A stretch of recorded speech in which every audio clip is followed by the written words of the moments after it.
네, 오랜만에 뵙습니다. 결혼 생활과 관련해서 흔히 하는 말이 있습니다. 그것은 결혼은 환상이 아니라 현실이다. 그런 말 한 번쯤은 다 들어보셨죠? 아마 이 말을 결혼하신 분은 이해하실 거라고 생각을 합니다. 흔히 결혼 전에는 결혼 이후 어떤 삶이 기다리고 있는지를 가늠하기가 힘듭니다. 그저 내 예비 배우자가 너무 좋기에 좋은 것만 생각하게 되는 경우가 많습니다. 그러나 막상 결혼을 하고 시간이 조금 지나다 보면은 결혼은 장난이 아니구나 라는 것을 알게 됩니다. 제가 그랬습니다. 결혼하기 전에는 물론 결혼 이후의 삶이 어떨지 대충은 짐작이 되고 그림은 그려지나 이 정도까지였나? 라는 생각이 들었어요. 같이 생활하는 건 좋은데 뭐가 이렇게 불편한 게 많은지, 뭐가 이렇게 맞춰가야 하는 게 많은지 몰랐어요. 혼자 살던 방식, 부모님 밑에서 살던 방식과는 180도 다른 삶을 살아야 행복할 수 있고 그게 좋은 결혼 생활이라는 것을 알았습니다. 왜 그럴까? 왜 우리가 180도 혼자 살던 방식, 이전에 부모님 밑에서 살던 방식에서 왜 180도 달라진 삶으로 살아가야 될까라고 했을 때 그것은 더 이상 내가 솔로가 아니기 때문이라는 생각을 했습니다. 결혼한 사람은 불편을 감수해서라도 마땅히 해야 할 의무가 생겼다라는 사실입니다. 이제는 솔로가 아니기 때문에 결혼한 사람으로서의 새로운 의무가 생겼다라는 거예요. 그런데 만일 결혼 이후에도 솔로일 때의 생활 방식을 고수한다면 어떻게 될까요?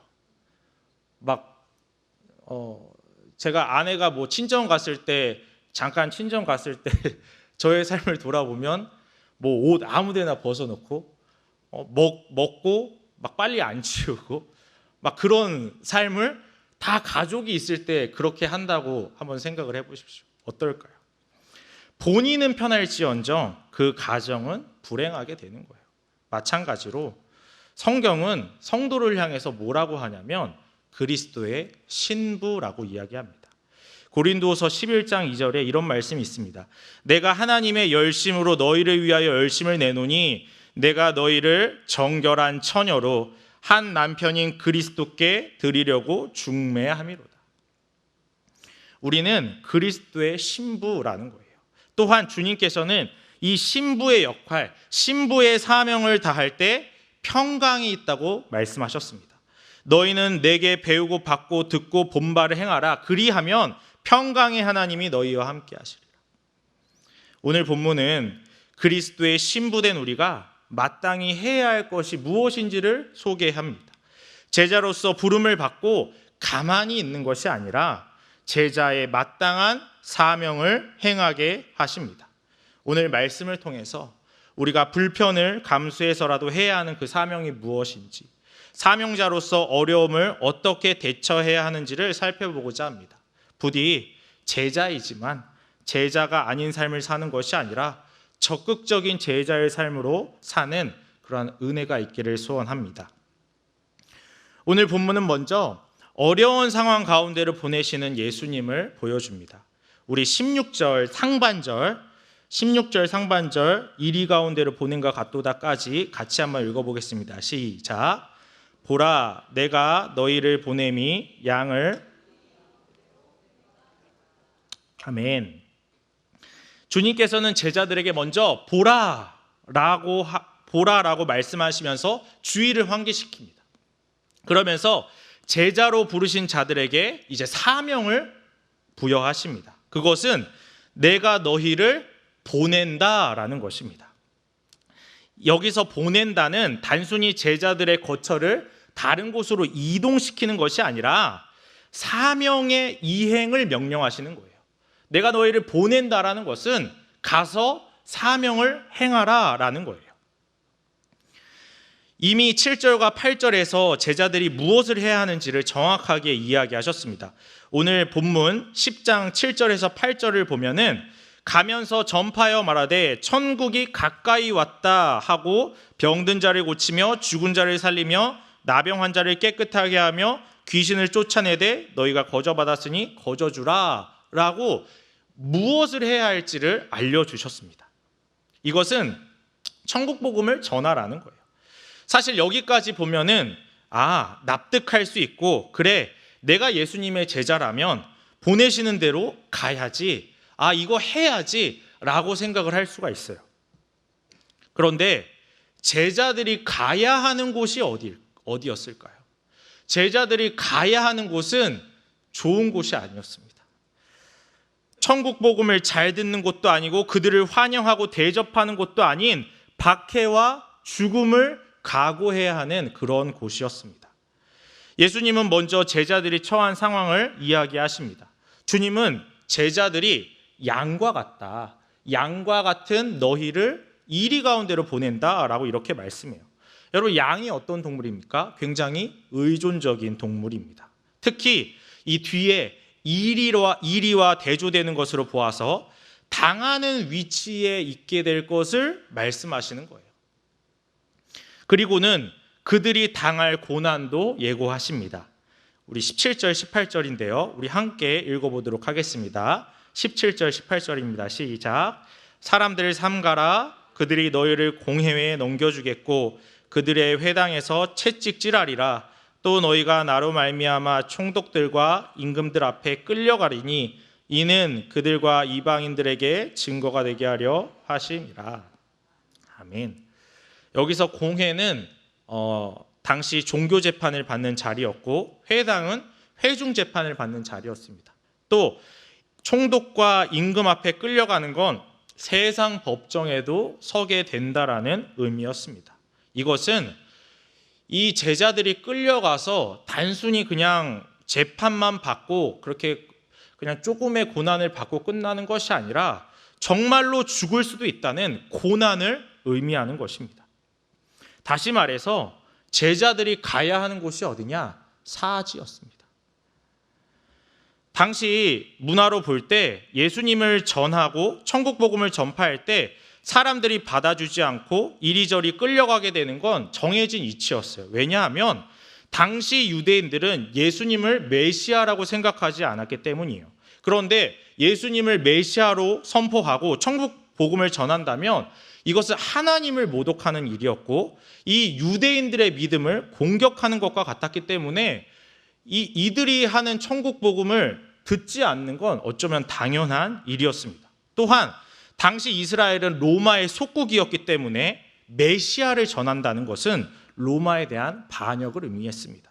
그렇기 때문에 예수님의 이름을 전하고 천국 복음을 전파하는 건 누구도 환영하지 않는 그러한 일, 그런데 그러한 일을 예수님께서는 하라고 말씀하는 것입니다. 주님은 어떻게 말씀하시냐면 내가 너희를 이리 가운데로 보낸다라고 말씀을 합니다. 여러분, 여기서 가운데로 보낸다라는 것은 그 안으로, 그 속으로 보낸다라는 거예요.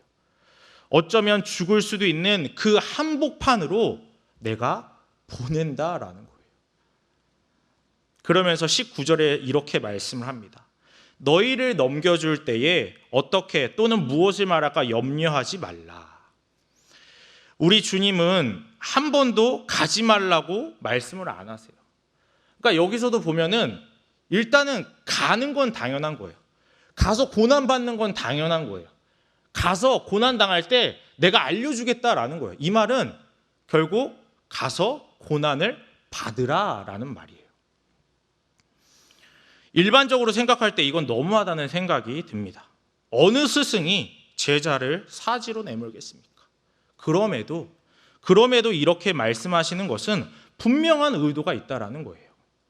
사랑하는 성도 여러분, 주님의 명령을 통해서 알 수 있는 교훈이 무엇입니까? 사명이 상황보다 앞선다라는 사실입니다. 사명이 상황보다 앞선다라는 거예요. 사명이 상황보다 중요하다라는 거예요. 우리 주님께서도 항상 상황보다 사명을 먼저 생각하고 움직였어요. 주님을 욕하는 자도 있었고 잡아가려는 상황도 있었지만 주님은 항상 하나님께 받은 사명대로 행하셨습니다. 요한복음 6장 38절 39절은 이렇게 말합니다. 내가 하늘에서 내려온 것은 내 뜻을 행하려 함이 아니요 나를 보내신 이의 뜻을 행하려 함이니라. 나를 보내신 이의 뜻은 내게 주신 자 중에 내가 하나도 잃어버리지 아니하고 마지막 날에 다시 살리는 이것이다. 예수님은 그냥 이 하나님의 뜻대로 움직인 사람입니다. 하나님께서 이 사명을 부여하셨으니까 상황이 어떻든 사명을 이행하셨다라는 것입니다. 마찬가지로 오늘 우리도 복음 전파의 사명을 부여받았다라는 거예요. 그리스도의 신부에게 우리 주님께서는 복음 전파의 사명을 부여하셨습니다. 다 아시는 말씀 마태복음 28장 19절에서 20절은 이렇게 말합니다. 그러므로 너희는 가서 모든 민족을 제자로 삼아 아버지와 아들과 성령의 이름으로 세례를 베풀고 내가 너에게 분부한 모든 것을 가르쳐 지키게 하라. 이 말씀은 우리 모두에게 주어진 말씀입니다. 흔히 이 말씀을 뭐라고 부르냐면 지상명령이라고 해요. 지상명령. 우리 성도님들은 다 아시겠지만 여기 지상이라는 뜻에서 지자는 땅 지자가 아닙니다. 이를 지입니다. 무슨 말이냐면 이것은 더할 수 없이 가장 높은 곳의 명령, 최상의 명령이라는 뜻이에요. 지상 명령이라는 뜻은 최상의 명령. 천국 복음을 전하는 사명은 무엇보다 중요하며 우선해야 된다라는 것을 우리 주님께서 말씀하신 거예요. 그런데 오늘날 우리는 상황 때문에 사명을 주저하는 모습을 보게 됩니다. 상황 때문에 사명을 주저하게 돼요. 몇 가지 이유가 있죠. 대표적인 이유는 요즘 사람들은 복음을 듣기 싫어한다라는 거예요. 문화가 복음을 듣기 싫어하는 문화라서 사명을 제대로 감당할 수 없다고 말합니다. 예수님을 모르는 사람에게 복음을 전하면 그 사람이 불편해하고 기독교가 비호감으로 비추일 수 있다는 논리로 사명 감당하기를 주저합니다. 쉽게 말해서 덕이 안 된다라는 거예요. 복음을 전하는 게 덕이 안 된다라는 거예요. 그렇습니다. 오늘날의 상황은 사실 복음 전하기가 굉장히 쉽지 않은 상황이에요. 듣지 않으려고 하고 불편해하고 비호감으로도 보일 수 있는 그러한 상황이에요. 기독교의 배타성과 이 전도 때문에 세상에 민폐를 끼친다고 얼마나 욕을 먹습니까? 실제로 신약에서도 이러한 말씀이 있어요. 사도행전 4장 18절인데요. 우리 같이 한번 읽어보겠습니다. 시작.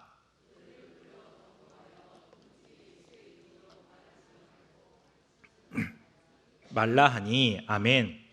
어떻습니까? 딱 오늘날 세상이 우리에게 하는 말과 동일하지 않습니까? 예수를 전하지 말라라는 거예요. 그때도 그렇고 지금도 그러니까 사명 감당하기 어렵다고 말합니다. 그러나 이것은 당연한 말 같지만 동의할 수 없는 말입니다. 여러분 한번 생각을 해보십시오. 세상의 호감을 위해서, 세상에 불편함을 주지 않기 위해서 이로써 주인이 부탁한 사명을 버리게 된다면 결국엔 주인을 배신하는 것과 같은 거예요. 주인의 말을 이행하지 않으면서 덕을 세우는 것은 어불성설이라는 거예요. 여러분들 누가 이렇게 사명을 쉽게 저버리고 복음을 쉽게 저버리는 이러한 복음을 어느 누가 들을 수 있겠습니까? 그래서 베드로와 요한은 사도행전 4장 19절에서 이렇게 이야기합니다. 베드로와 요한이 대답하여 이르되 하나님 앞에서 너희의 말을 듣는 것이 하나님의 말씀을 듣는 것보다 옳은가 판단하라. 여러분 이들은 이 베드로와 요한 그리고 예수님의 제자는 주인의 말을 이행하여서 주님께 덕을 세우기를 선택한 거예요. 이것이 주님의 덕을 세운다고 믿었던 거예요.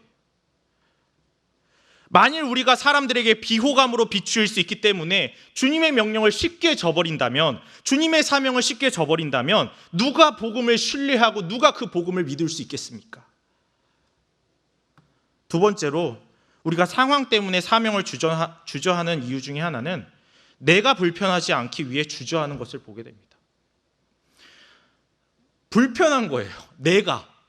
그 받아들이지 않을 그 사람이 불편해서, 내가 불편한 감정을 느껴서 주저한다라는 거예요. 어떤 사람들은 흔히 기독교를 나를 편안하게 만들어주는 종교라고 생각합니다. 기독교를 내 편안을 위해서 믿는 종교로 받아들여요. 이런 사람들은 내가 기독교를 편하려고 믿는 건데 불편하게 그런 사명을 왜 감당해야 하냐고 말을 합니다. 죄송한 말씀이지만 우리 주님께서는 이렇게 말씀을 하십니다.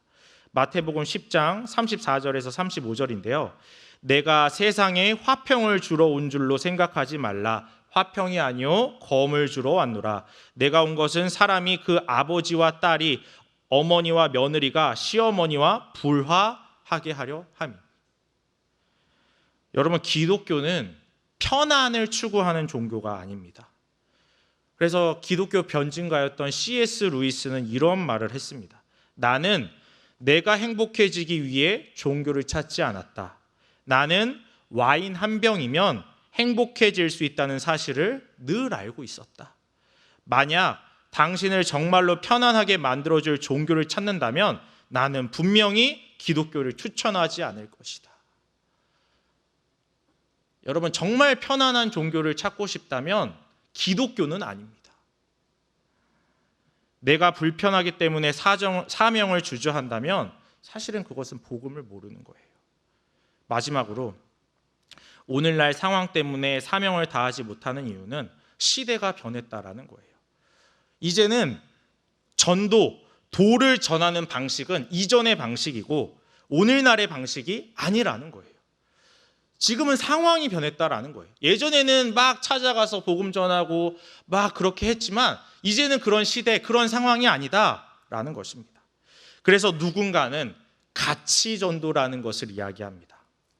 우리가 가는 것이 아니라 세상이 우리에게 오도록 가치를 전해서 오게 하자는 거예요. 저는 일부 동의합니다. 복음의 가치를 잘 드러낸다면 전하지 않아도 사람들은 올 것입니다. 실제로 그러한 경우도 많아요. 그러나 여러분, 하나님께서 정하신 방식이 뭐냐면 가서 보내는 방식, 가서 전하는 방식입니다. 우리 고린도전서 1장 21절 우리 같이 한번 읽어보겠습니다. 고린도전서 1장 21절 시작. 하나님의 지혜에 있어서는 이 세상이 자기 지혜로 하나님을 알지 못하므로 하나님께서 전도에 미련한 것으로 믿는 자들을 구원하시기를 기뻐하셨도다. 전도에 미련한 것, 전도, 선포를 말을 하는 거예요. 선포에 미련한 것으로 믿는 자들을 구원하시기를 기뻐하셨다라는 거예요. 주님은 찾아오게도 하셨지만 두루 전하셨어요. 여러분, 한번 생각해 보십시오. 주님이야말로 가치 전도를 실현하실 수 있는 유일한 분이세요. 어디를 돌아다니지 않고 한 곳에 정착해서 계속 가르치셨어도 아마 사람들이 몰렸을 거예요. 그러나 주님이 그렇게 하셨습니까? 성경 곳곳을 보십시오. 내가 갔다라고 표현을 합니다. 주님은 다 가셨어요.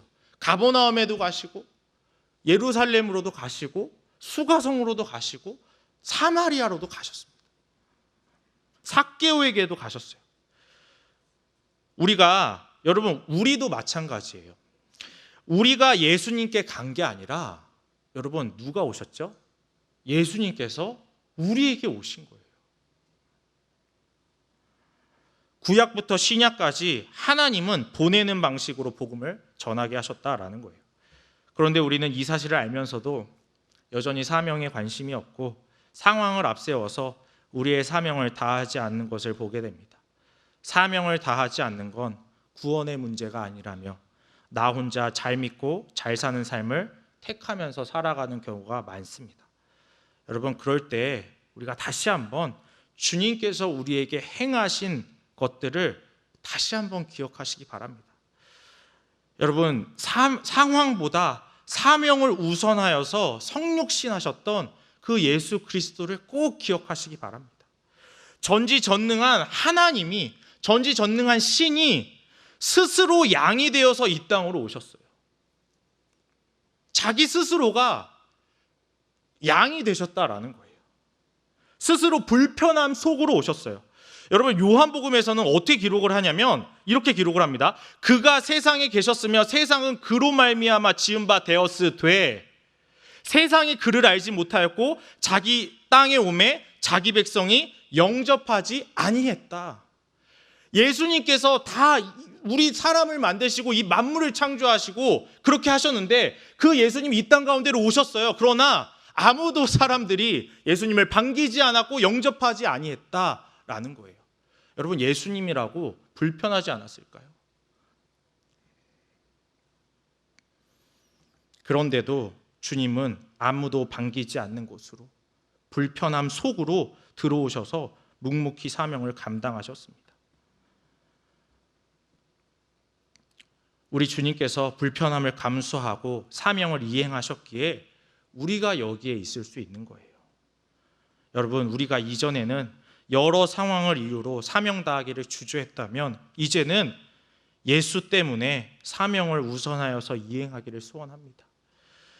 여러분, 우리가 왜 사명을 우선해서 이행해야 하겠습니까? 예수님의 이름 때문이에요. 여러분, 예수님 때문에 사명을 이행하시기 바랍니다. 예수님 때문에 다른 무엇 다 제쳐두고 사명 이행하는 것을 우선하시기 바랍니다. 이 시간 우리 자신을 점검해 보기를 바랍니다. 여러분, 사명이 상황보다 앞서요. 혹 우리도 상황 때문에 사명을 주저하고 있지는 않습니까? 우리는 오늘도 내일도 세상으로 들어가긴 들어가는데 어쩔 수 없이 떠밀려서 생업이 그거니까 세상으로 들어가긴 들어가는데 보내심을 받은 자처럼 살지 않고 있지는 않습니까? 저는 물론 이것이 당연하다고 생각을 합니다. 우리가 가야 하는 곳이 박해받는 곳인데 사실 어떻게 괜찮을 수가 있겠어요? 어찌 두려움을 느끼지 않겠습니까? 저도 두렵습니다. 관계를 잃을까 봐, 손해를 당할까 봐 두려움을 느낍니다. 그러나 여러분, 그 가운데에 하나님의 동행하심을 꼭 믿으시기 바랍니다. 저도 자랑은 아닙니다. 저도 복음을 꽤 많은 곳에 전도하고 그렇게 했었습니다.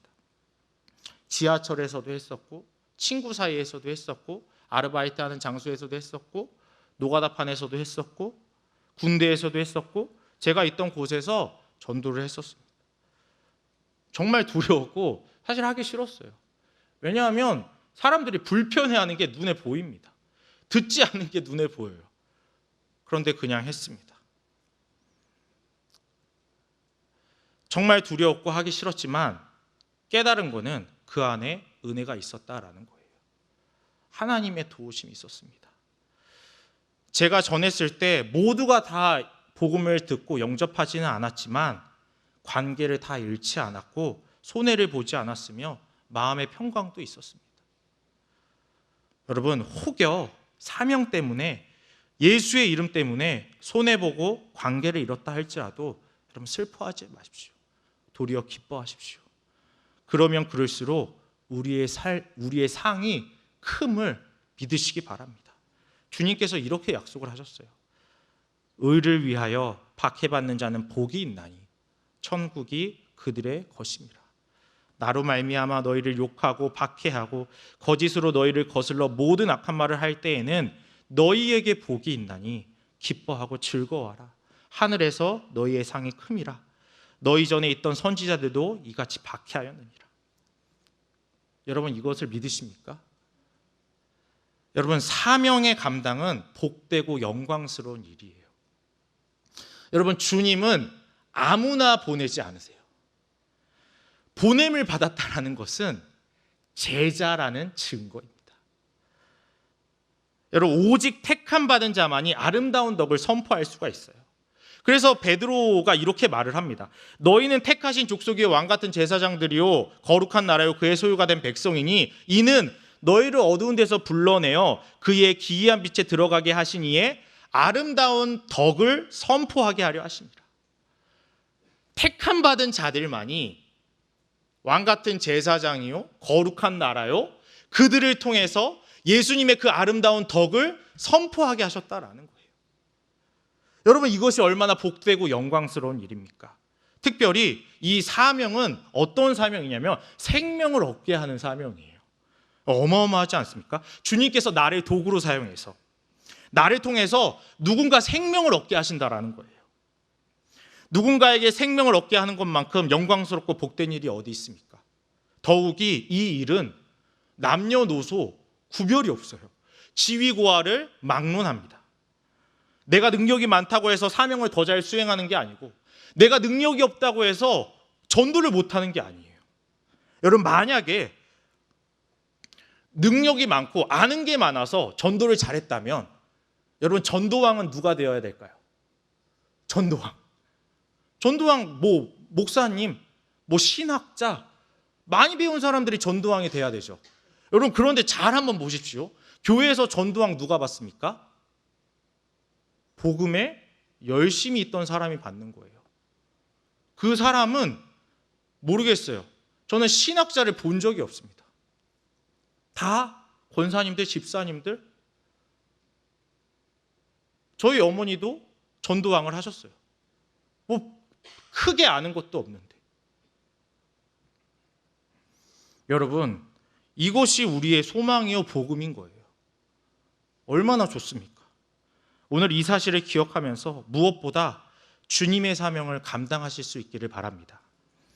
두 번째로, 오늘 본문은 제자들이 사명 이행을 어떻게 해야 하는지, 박해 가운데 어떻게 대처해야 하는지를 알려줍니다. 우리 16절 하반절 그러므로부터 함께 읽어보겠습니다. 시작. 그러므로 너희는 뱀같이 지혜롭고 비둘기같이 순결하라. 아멘. 여기서 주님은 두 가지를 말씀하십니다. 먼저 예수님께서는 뱀처럼 지혜로우라는 거예요. 주님은 그냥 지혜로우라고 말하지 않고 뱀처럼 지혜로우라고 말씀합니다. 그 이유가 무엇일까요? 여러분, 뱀과 지혜가 서로 함께 언급된 곳은 창세기 3장 1절이에요. 창세기 3장 1절에 이런 말씀이 있습니다. 그런데 뱀은 여호와 하나님이 지으신 들짐승 중에 가장 간교하다. 여러분, 뱀처럼 지혜롭다는 말이 무엇일까요? 주님은 분명히 뱀이 하와를 유혹했을 때의 거짓말과 그런 교활한 것을 배우라고 말씀하진 않았을 거예요. 여기서 말씀하신 지혜는 생각이 깊은, 신중한이라는 의미입니다. 뱀은 하와를 설득하기 위해서 신중하게 생각을 깊게 하여 접근했습니다. 주님은 그 뱀이 하와를 설득하기 위해 신중하고 깊은 생각을 했던 것처럼 우리가 고난의 자리, 박해의 자리, 그 세상 속으로 갈 때 신중하고 깊이 생각하여 갈 것을 말씀하는 것입니다. 그리고 바로 뒤이어서 비둘기처럼 순결할 것을 말씀합니다. 여기서 순결은 섞이지 않은, 때가 묻지 않은 순수함이라는 의미예요. 이것은 세상 가운데로 들어갈 때 세상으로 들어가지만 세상에 물들어서는 안 되고 죄에 빠지지 않아야 함을 의미합니다. 우리가 들어가야 하는 세상은 항시 죄악으로 얼룩져 있기에 비둘기처럼 순결해야 한다고 말씀을 하는 거예요. 정리하면 주님은 사명 수행을 위해서 더욱더 기민하게, 더욱더 마음을 지킬 것을 말씀하는 거예요. 어느 것 하나 결여됨 없이 이 두 가지가 함께 가야 된다라고 말을 하는 거예요. 여러분, 만일 하나라도 결여되어 있으면 어떨까요? 이 순결함과 이 지혜 중에 하나라도 결여되어 있다, 하나라도 빠져 있으면 어떻게 될까요? 만일 순결하기만 하고 지혜롭지 못하면 어떻게 될까요? 우리가 마땅히 전할 것을 전하지 못하고 도리어 설득당하고 세상의 먹잇감이 되어서 무기력하게 되는 거예요. 세상의 외침에 아무런 대응도 하지 못하고 그저 억지를 부릴 수밖에 없는 거예요. 지혜가 없으니까 할 수 있는 건 억지밖에 없는 거예요. 실제로 세상 가운데 우리가 가서 복음을 잘 전하고 불필요한 고난을 피해야 합니다. 우리가 일부러 불필요한 고난을 받을 필요가 없어요. 주먹구구식으로 억지를 부리면서, 그런데 주먹구구식으로 억지를 부리고 그리스도를 강요하여서 욕먹는 모습을 아마 한 번쯤은 다 보셨을 거예요. 예를 들어서 이런 거죠. 무작정 절로 가. 절에 가서 막 욕하고 거기서 그냥 찬양 부르고 억지를 부리고 복음을 강요하는 것. 여러분, 이렇게 하면 누구도 설득할 수 없고 아무런 영향력도 끼칠 수가 없는 거예요. 이것은 지혜가 없는 순결이에요. 반대로 여러분, 순결 없는 지혜는 어떻게 될까요? 지혜가 죄와 결탁하여 우리를 기회주의자로, 신앙 양심을 속이자로 만들 것입니다. 여러분, 생각해 보십시오. 예수님께서 굳이 뱀처럼 지혜로우라고 말씀하신 이후에 바로 비둘기의 순결함을 이야기하는 이유가 무엇일까요? 여러분, 뱀은 지혜로웠지만 순결하지 못했습니다. 뱀은 지혜를 악한 데 사용했습니다. 뱀은 지혜를 하와를 타락하게 하는 기회로 삼았어요. 뱀은 지혜를 사용하여 하나님의 말씀을 비틀고 그 신앙 양심을 속였습니다. 뱀은 죄와 결탁하여서 하나님을 대적했던 거예요. 여러분, 순결 없는 지혜는 죄로 이어질 가능성이 높은 거예요. 실제로 여러분, 순결 없는 지혜, 우리 신앙생활에서도 자주 보게 됩니다. 예를 들어서 전도하기 위해서 술자리에 참석을 하는 문제. 여러분, 이 사람은 그 사람과 좋은 관계를 맺어 전도의 기회를 삼는다고 말합니다. 그러나 이것은 지혜를 사용하여서 자신이 술 먹을 수 있는 기회를 잡는 것이고 동시에 자신의 신앙 양심을 속이는 일이에요. 여러분, 이러한 예는 무궁무진합니다. 세상 사람들의 호감을 사기 위해 내 신앙 양심을 속이는 문제가 얼마나 많습니까? 그것은 아무리 지혜가 있었을지라도 결국 순결하지 못한 것입니다. 지혜만 있고 순결이 없다면 나의 사리사욕을 위해 신앙 양심을 속이고 경건의 모양을 쓰게 되는 거예요. 세상의 복음을 전하고 교회로 인도한다는 미명 아래 죄와 결탁하는 것입니다. 여러분, 어떤 분들은 비둘기처럼 순결하고 뱀처럼 지혜로운 게 쉬운 게 아니다라고 말씀을 하기도 합니다. 이것은 우리의 능력으로 할 수 있는 게 아니라고 말합니다. 100% 동의합니다. 말이 뱀처럼 지혜롭고 비둘기처럼 순결하지 막상 현실에 가보면 사실 그러기가 쉽지 않아요. 그러나 우리 주님은 우리를 내버려 두는 분이 아니십니다. 우리 19절에서 20절 다시 한번 읽어보겠습니다. 시작. 너희를 넘겨줄 때에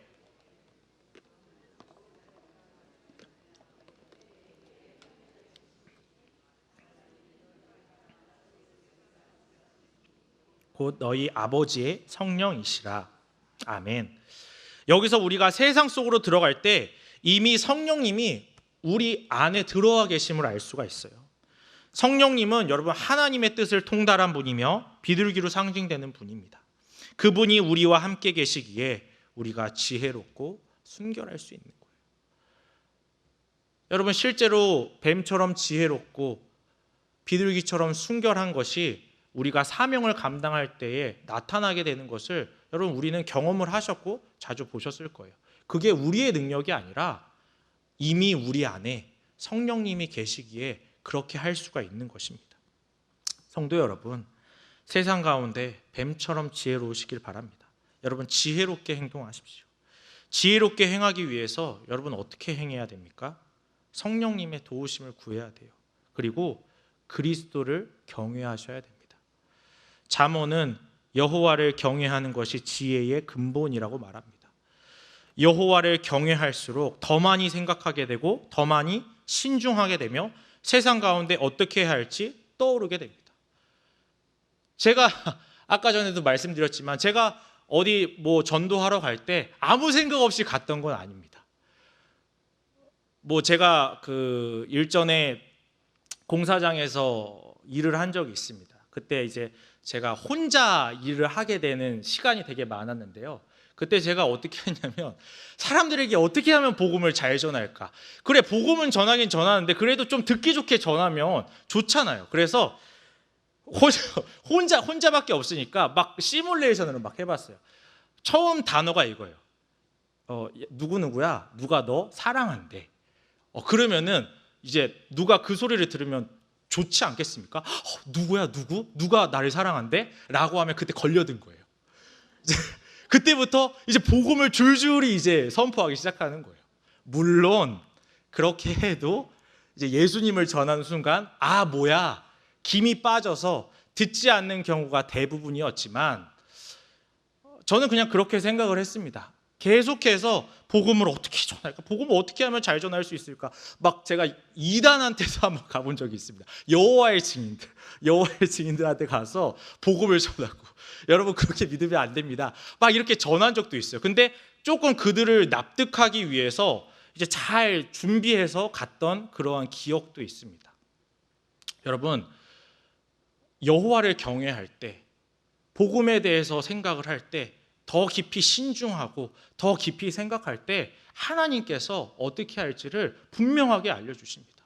여러분, 지혜는 하나님이 주시는 거기 때문에 뭐 책을 읽고도 배울 수도 있지만 하나님께서 꼭 주실 줄을 믿습니다. 그리고 여러분, 순결하게 행동하십시오. 여러분, 세상의 호감을 얻기 위한 명분으로 죄와 타협해서는 안 됩니다. 지혜만 있고 순결함이 없다면 여러분, 그 세상 속으로 들어가서 어떻게 우리가 순결함을 유지할 수 있겠습니까? 세상의 호감을 얻기 위해 신앙 양심을 속이지 마십시오. 호감을 얻기 위해 복음을 전하는 것은 여러분 그렇게 하시면 안 됩니다. 하나님 앞에서 순수하게 하시기를 바랍니다. 말씀을 맺습니다. 서론에서 결혼한 자는 절대로 솔로일 때의 생활을 해서는 안 되고 배우자로서의 사명을 감당해야 한다고 했습니다. 그럴 때 가정이 평안하다고 했어요. 마찬가지로 우리가 그리스도의 신부로서 복음 전파의 사명을 감당할 때 평안할 수 있습니다. 우리가 배우자를 사랑하기 때문에 불편을 감내하면서까지 남편의 역할, 아내의 역할을 하는 것처럼 여러분, 예수님의 이름 때문에 우리가 사명 감당하실 수 있기를 바랍니다. 내 배우자가 내가 불편을 감수할 만큼 가치가 있듯이 여러분, 우리 예수님의 이름, 우리의 생명보다 가치 있는 이름입니다. 우리 예수님의 이름은 생명보다도 가치 있습니다. 부디 우리가 예수님의 신부라는 사실을 기억하시고, 여러분, 신부는 언약의 관계예요. 도장을 찍었어요. 이제는 어떻게 안 됩니다. 부디 마땅한 사명을 감당하지 않아서 신랑 대신 예수님을 실망시켜드리지 마시고, 두렵더라도 힘들더라도 복음 전파의 사명을 감당하여서 신랑 대신 예수님을 기쁘시게 하는 우리가 되기를 바랍니다. 그러할 때 말로 형용할 수 없는 평강과 기쁨을 누리게 되는 은혜가 있기를 주님의 이름으로 축복합니다. 이 시간 말씀을 기억하면서 함께 기도하면 좋겠습니다. 먼저는 상황보다 우리가 사명을 앞서서 이행할 수 있는 그 믿음을 달라고 기도하시기를 바랍니다. 또 두 번째로 예수님의 이름이 우리의 사명을 감당하는 원동력이 될 수 있게 해달라고, 정말 예수님 때문에 우리가 어떤 사명보다, 어떤 상황보다 사명을 우선하여 할 수 있게 해달라고 기도하시길 바랍니다. 그리고 뱀처럼 지혜로움과 비둘기처럼 순결함을 함께 겸비할 수 있도록 이 시간 우리 주여 한번 외치시고 통성으로 기도합니다. 주여. 하나님 아버지, 오늘도 우리가 주님의 말씀을 듣습니다. 아버지 하나님, 우리가 사명보다, 상황보다 사명이 우선함을 오늘 기억할 수 있도록 주님 인도하여 주시옵소서. 아버지, 우리 주님께서는 상황보다 사명을 우선하여서 말씀하셨고, 또 우리 그리스도 스스로가 그렇게 행하셨음을 고백합니다. 아버지 하나님, 우리 가운데 사명을 주저할 만한 여러 가지 이유가 있고 여러 가지 상황이 있지만 우리가 그 상황을 넘어서 사명을 이행할 수 있는 우리가 될 수 있도록 인도하여 주시옵소서. 우리가 그 믿음 얻을 수 있도록 주님 우리에게 믿음을 더하여 주시옵소서. 아버지 우리에게 예수님의 이름이 사명을 감당하는 원동력이 되게 하여 주시옵시고 아버지 우리의 생명보다 귀한 아버지 그 예수님의 이름을 바라보면서 아버지 우리가 사명 감당할 수 있도록 인도하여 주시옵소서. 아버지 바울이 아버지 그 사명을 감당하기 위해서 내 생명을 조금 더 귀한 것으로 여기지 않겠다 한 아버지 그 고백을 아버지 우리가 배울 수 있게 하여 주시옵시고 아버지 우리도 사명을 이행함에 있어서 내 생명을 조금 더 귀한 것으로 여기지 않을 수 있도록 하나님 인도하여 주시옵소서. 아버지 우리가 사명 수행에 있어서 아버지 특별히 뱀처럼 지혜롭게 하여 주옵시고 아버지 비둘기처럼 순결하게 하여 주시옵소서. 아버지 오직 여호와를 경외함으로 말미암아 아버지 하나님 더욱더 아버지 하나님 신중할 수 있고 아버지 더 깊은 생각을 할 수 있도록 인도하여 주시옵시고 죄로 얼룩진 세상으로 들어갑니다. 아버지 그 가운데로 들어갑니다. 그 속으로 들어갈 때에 아버지 우리가 얼룩지지 않고 아버지 순결을 유지할 수 있도록 섞이지 않을 수 있도록 우리를 붙들어 주시옵시고 날마다 그리스도의 보혈로 그 깨끗함을 유지할 수 있도록 인도하여 주시옵소서. 아버지 그리할 때에 신랑 되신 예수님을 기쁘게 하여 주시옵시고 아버지와 아버지 우리의 관계가 하나님 기쁨이 넘치는 그러한 관계가 될 수 있도록 하나님 인도하여 주시옵소서. 주님께서 우리의 기도를 들으시고 응답하신 줄을 믿사오며 예수님의 이름으로 기도드립니다. 아멘.